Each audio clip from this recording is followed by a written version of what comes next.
கோவை காந்தி மாநகர் பகுதியைச் சேர்ந்தவர் மணி என்கின்ற ராஜா. இவரது மனைவி சுகன்யா.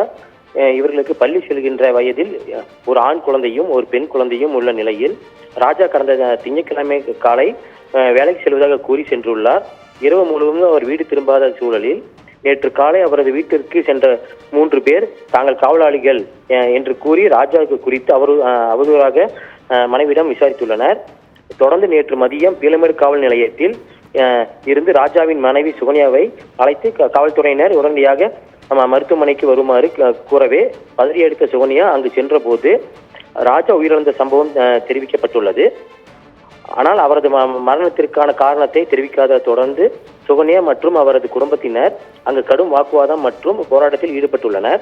இதையடுத்து உடல் முழுவதும் துணி சுற்றியபடி மருத்துவமனையில் நிர்வாகத்தினர் ராஜாவின் உடலை மனைவி சுகன்யாவிடம் காண்பித்துள்ளனர். அப்பொழுது துணியை அகற்றி தன் கணவனை உடலை காண்பிக்க வேண்டும் என்று அவர் கதறியது. துணியை அப்புறப்படுத்தி காண்பித்த போது உடல் முழுவதும் இரத்த கட்டுடன் காயங்கள் இருந்தது தெரிய வந்துள்ளது. பின்னர் நடத்தப்பட்ட விசாரணையில் உயிரிழந்த ராஜா மருத்துவமனையில் வைக்கப்பட்டிருந்த இரும்பு கம்பிகளை தேட முயற்சித்ததாகவும் அதனால் மருத்துவமனை காவலாளிகள் மற்றும் மருத்துவமனை நிர்வாகத்தினர் அவரை பிடித்து கடுமையாக தாக்கியுள்ளதாகவும் தெரிய வந்துள்ளது.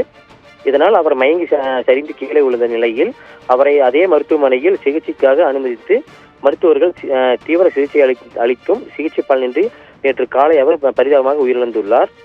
அதே வேளையில் திருட்டு சம்பவம் தொடர்பாகவோ ராஜா உயிரிழந்த சம்பவம் தொடர்பாகவோ காவல்துறையினருக்கு எந்த தகவலும் அளிக்காத மருத்துவமனை நிர்வாகத்தினர் அடையாளம் இல்லாத சடலம் என்ற அடிப்படையில் உண்மையை மறைக்க இருந்ததும் கண்டறிய வந்தது. பின்னர் இது குறித்து தகவல் அறிந்த பீளமேடு காவல் நிலைய போலீசார் மருத்துவமனையில் விசாரணையை துவங்கினர். அதே வேளையில் ராஜாவின் குடும்பத்தினர் பீளமேடு காவல் நிலையத்தில் மருத்துவமனை நிர்வாகத்தினர் ராஜாவை கொலை செய்து விட்டதாகவும் எனவே மருத்துவமனை மீது ராஜாவை தாக்கியவர்கள் மீதும் உரிய நடவடிக்கை எடுக்க வலியுறுத்தி புகார் அளித்தனர். இந்நிலையில் ராஜாவை தாக்கிய கொலை செய்த சம்பவம் தொடர்பாக நேற்றைய தினம் 174 சட்ட பிரிவின் கீழ் வழக்கு பதிவு செய்திருந்த பீளமேடு காவல் நிலைய காவல்துறையினர் இன்று அதனை கொலை வழக்காக மாற்றி அந்த தனியார் மருத்துவமனை மேலாளர் நாராயணன் மற்றும் காவலாளிகள் உள்ளிட்ட 15 பேர் மீது கொலை வழக்கு பதிவு செய்து அவர்களை கைது செய்து விசாரணை மேற்கொண்டு வருகின்றனர்.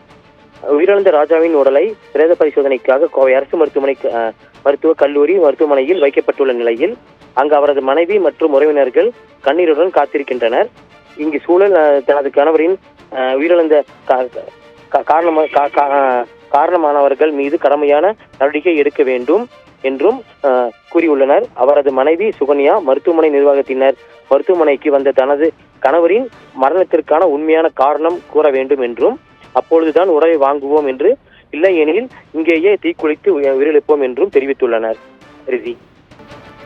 கோவை அரசு மருத்துவமனையில் உள்ள மணியின் உடலை வாங்க மறுத்து அவரது மனைவி மற்றும் உறவினர்கள் போராட்டத்தில் ஈடுபட்டு வருகிறார்கள். தற்போது அவர் மனைவி கூறுவதை கேட்கலாம்.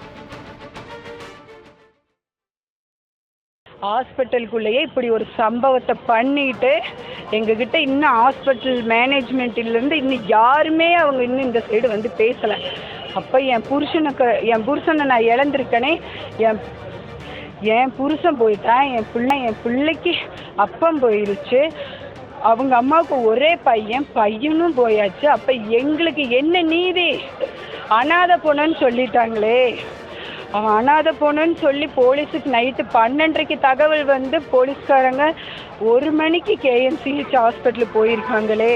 அதுக்கப்புறம் தான் நேற்று காலைல 10 மணிக்கு எனக்கு ஃபோன் பண்ணி சொல்கிறாங்க. இன்ஸ்பெக்டர் வான்னு தான் சொன்னாங்க.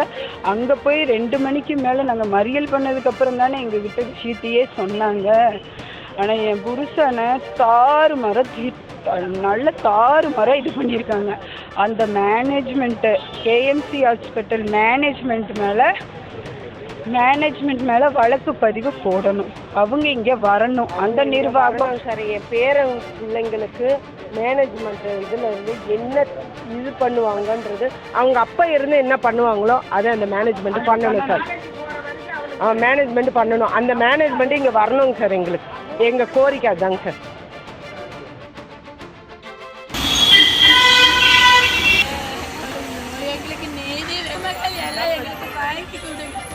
கோவை மெடிக்கல்ல இருக்க மேனேஜ்மெண்ட் MD அங்க புருஷனை அடுத்து அத்தனை பேரையும் உள்ள எடுக்கணும். அத்தனை பேர் மேலே கேஸ் போடணும். என் புருஷன் உயிர் போயிருச்சு. அவன் உயிருக்கு எத்தனை நஷ்டம் ஈடு கொடுத்தாலும் வராது. அவங்க எல்லாரும் மேலே கேஸ் போடணும்.